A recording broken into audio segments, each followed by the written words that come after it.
En la memoria de la humanidad hay un cuento de hadas hermoso que nos hace pensar en hadas madrinas, en princesas, en sueños de siglos, en maldiciones. Una historia vieja, de una antigüedad no establecida. Una historia con sublimes símbolos espirituales sagrados que se han refundido en esa memoria del tiempo, un tiempo milenario. Vamos a hablar de la Bella Durmiente y su significado místico.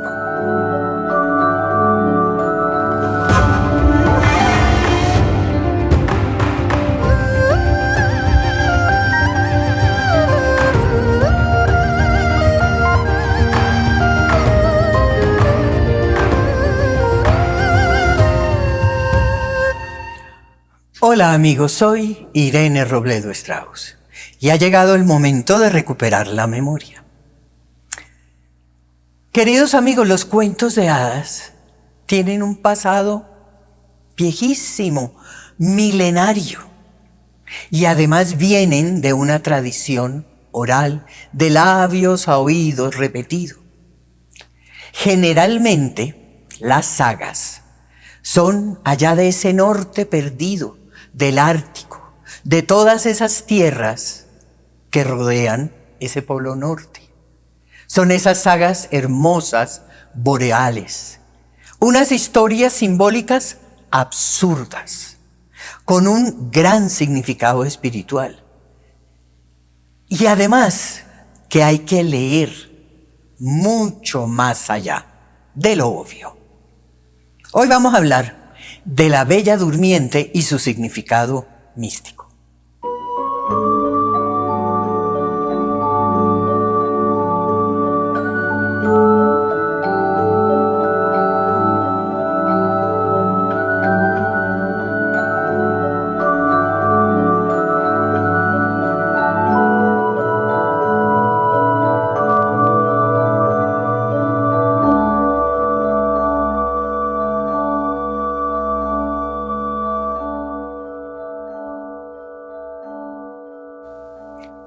La Bella Durmiente no siempre fue un cuento de hadas. Todas estas sagas y todos estos cuentos son mucho más viejos de lo que se cree. Y por eso también es que todos estos cuentos comienzan Érase una vez, o Once Upon a Time, o Es war einmal, o Eini sinuvar, como se dice en islandés. Este comienzo de Érase una vez habla precisamente de ese tiempo, de un sitio especial, de un sitio distinto, de un sitio ideal, como si estuviéramos hablando de un país lejano, de un país legendario, de un sitio allá, en ese norte boreal septentrional, en ese hueco del Ártico.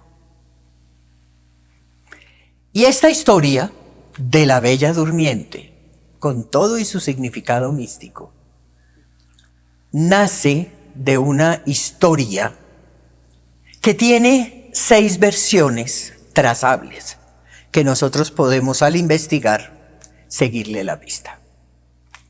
La primera y la más importante es precisamente esas historias independientes de las distintas sagas boreales. ¿Por qué? Porque en las distintas sagas hay pedazos, en este caso de la Bella Durmiente. No es como nosotros pensaríamos un cuento completo. No, en una saga hay un pedazo, en otra saga hay otro pedazo.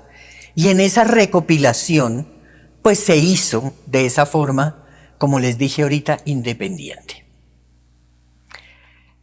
La segunda versión trazable es de toda Europa. Pero este ya es un cuento hablado, sigue siendo todavía tradición oral. Pero es un cuento para adultos. Es un cuento con una serie de historias para adultos y prefiero dejarlo ahí.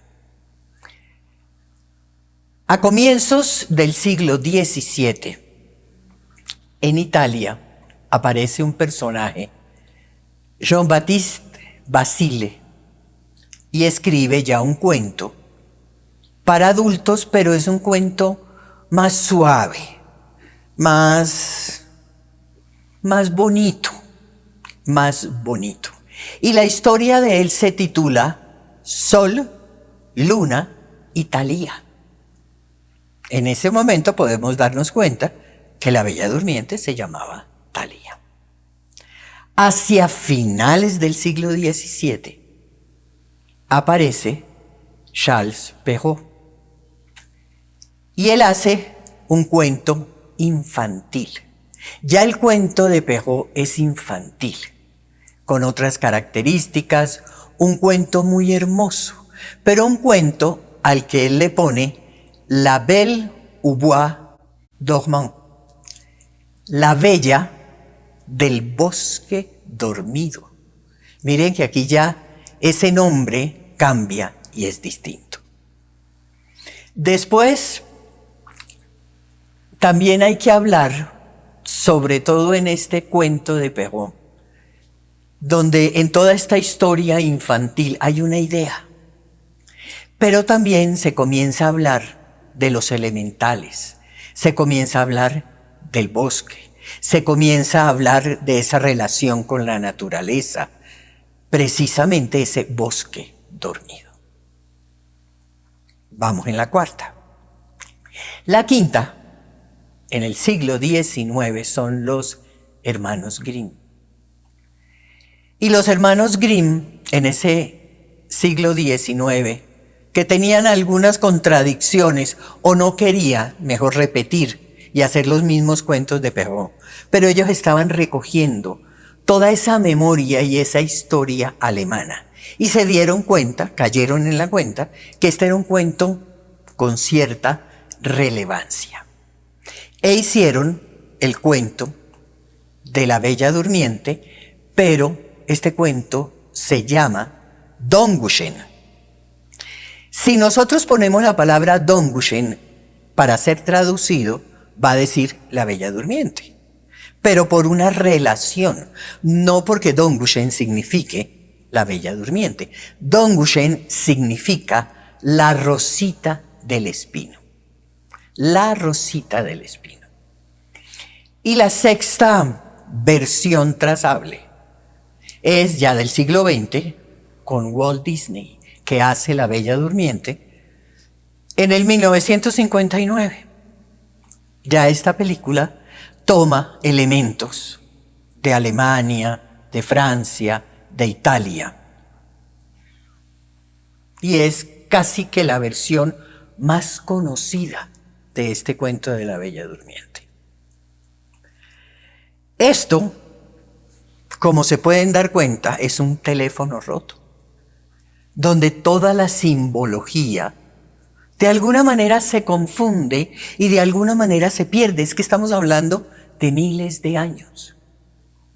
A pesar de eso, la esencia prevalece. ¿Cuál es la esencia? Esa madre dormida y esa íntima relación con todo lo de la naturaleza.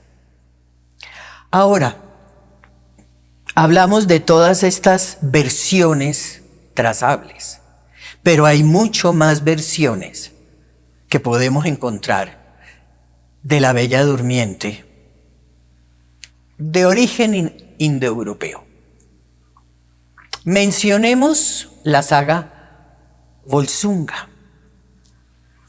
Es una historia lindísima de Sigifredo y el dragón. Y ahí podemos reconocer perfectamente esta historia.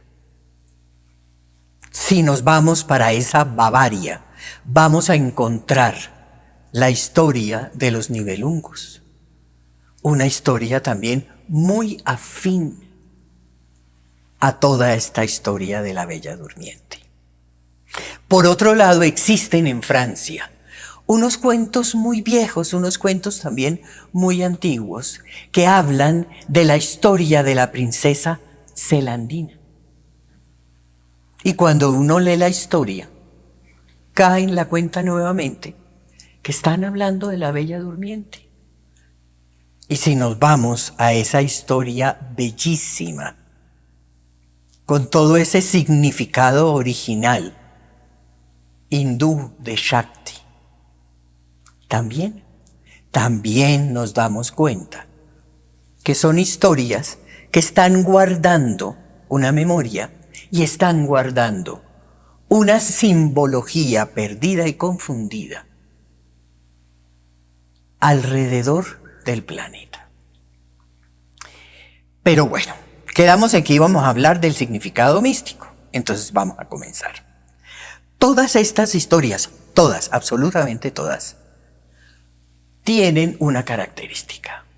Hay unos reyes o unos padres o unos sacerdotes, unos monarcas, no importa, que no pueden tener hijos.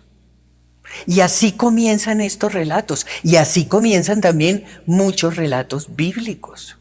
Recordemos, por ejemplo, la historia del nacimiento de la Virgen María. Los papás no podían tener hijos. Lo mismo sucedió con Juan Bautista. Recordemos también, por ejemplo, a Abraham y a Sara. No podían tener hijos. ¿Esto qué es? ¿Qué significa?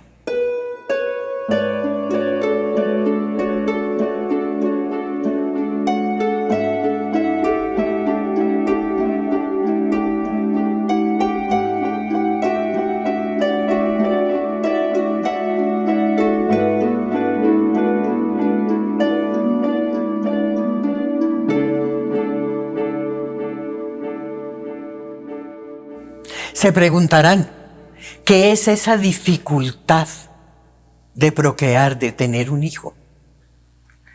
Esa dificultad es el símbolo del camino de la iluminación. De ese camino difícil en cuanto al compromiso, la constancia, la investigación, la energía, lo que hemos venido hablando. Pero esa imposibilidad de tener un hijo, el simbolismo es ese. Señala el camino de la iluminación y todo lo que conlleva, todo ese conocimiento. También habla de la necesaria aceptación de muchas cosas. Habla de una comprensión, de esa intuición, de esa comprensión total y profunda, de la diferencia de una comprensión espiritual a una cosa simplemente como mental y académica. Habla de saber ver y leer lo no obvio, de la capacidad de descorrer velos, de la capacidad también de no ponerle atención a tantísimos opositores que tiene este camino. Otra cosa que tienen los cuentos de hadas son las hadas del destino. Son las mismas nornas que tejen las raíces del árbol sagrado de Yggdrasil. Esto simboliza el destino.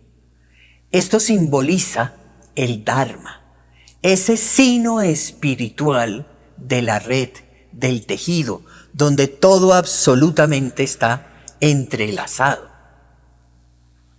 Son las mismas parcas romanas o las moiras griegas, que ya precisamente porque esto es la fatalidad, el destino, se entendió mal y se puso de una manera complicada. Entonces por eso estas parcas y estas moiras son feitas, no son tan bonitas como son las hadas o como son las nornas.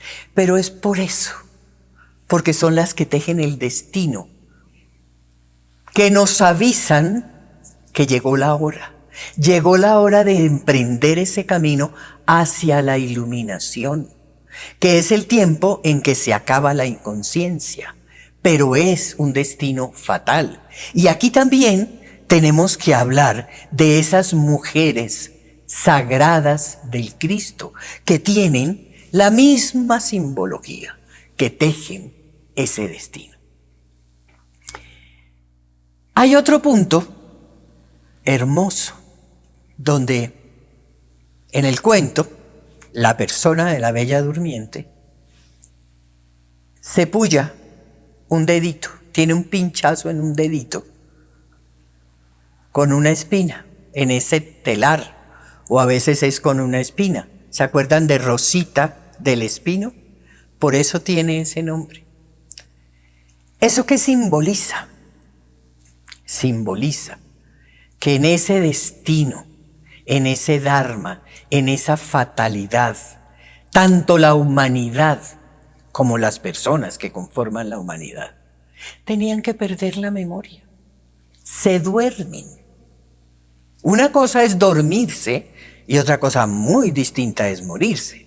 Entonces aquí viene ese simbolismo de dormirse, de perder la memoria, de olvidarnos, de perder la conciencia de esas dimensiones, de olvidarnos de ese eje centro-corazón. De alguna manera se cierran las puertas, se cierran esos vórtices, ese conocimiento, esa memoria y ese acceso entre todas las dimensiones. Y como todo se duerme, la naturaleza se duerme, la humanidad se duerme, la persona se duerme. Todo se paraliza, todo queda quieto, todo queda en latencia. Inclusive, precisamente se habla concretamente de esa memoria que queda suspendida. Y esa memoria queda suspendida hasta que toda esa naturaleza que cubre el castillo, porque hay unas pistas, esa naturaleza es como un pase, como un salvoconducto, que a través de la naturaleza es que nosotros llegamos a ese despertar. Y es a través de esa energía que asciende por nuestras piernas y que llega al eje centro-corazón de nosotros, que todo comienza otra vez a despertar.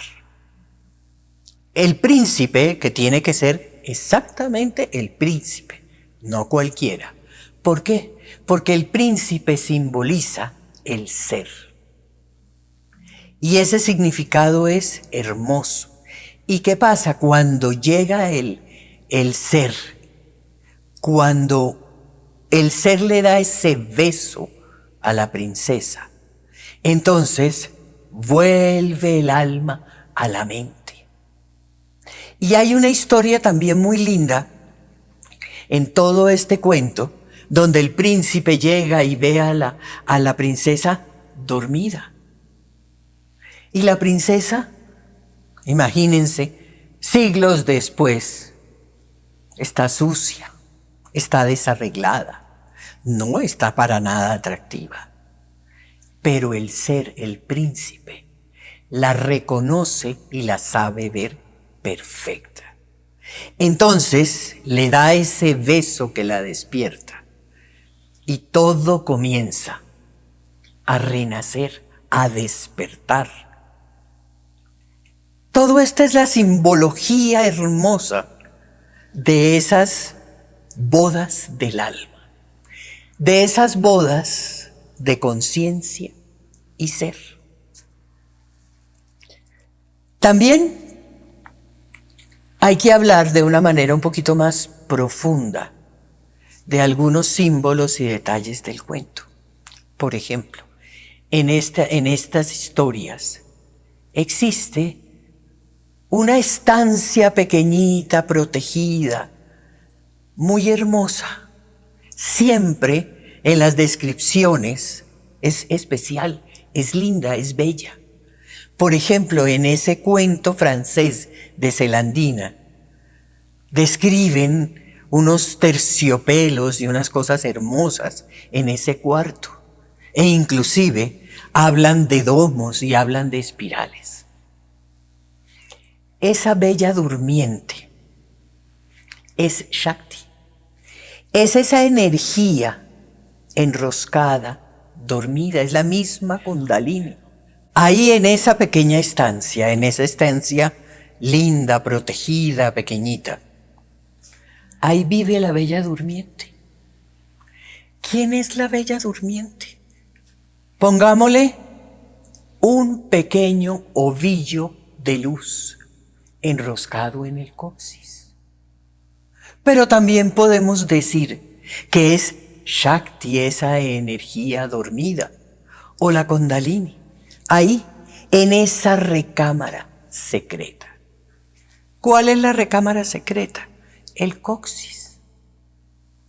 Ahí viene la energía de la naturaleza que asciende por nuestras piernas, que entra por el perineo, que toca después el coxis, y ahí, en ese beso, en esa ascensión, comienza a despertar la bella durmiente. Es una historia bella, antigua, hermosa, y tiene 2 hijos, Sol y Luna. También encontramos a Aurora y Día. Y es precisamente el recuerdo de todas esas sagas. Y estamos hablando de energías, estamos hablando de Yin, de Yang, estamos hablando de esos nadis impulsores que están por fuera y pegaditos a la columna, que son los que ayudan a ascender esa energía. Es un cuento lleno de símbolos bellísimos. Y miren, a través de estas 6 versiones de las que le hablé, pues podemos decir que se convirtieron como en unos pasos simplificados, como en un proceso de deformación y de pérdida a su vez de esa misma memoria, un poco complicado. Yo tengo que reconocer que ahora los cuentos de hadas están llenos de asesinatos, de robos, de infidelidades, de impunidad, de abandono, de racismo, de discriminación, de egos. Los cuentos de hadas de ahora, que no tienen nada que ver con esa hermosísima memoria perdida en el tiempo, allá en ese norte desconocido. Porque hemos perdido la memoria y es necesario recuperarla. Suscríbanse, denle like, entren a hildastrauss.com, denle clic, entren al radio que pueden escucharlo directamente o pueden escuchar grabaciones y también temas de estos mismos que van ampliando el conocimiento. A todos ustedes gracias. Hasta un próximo sábado y un próximo tema.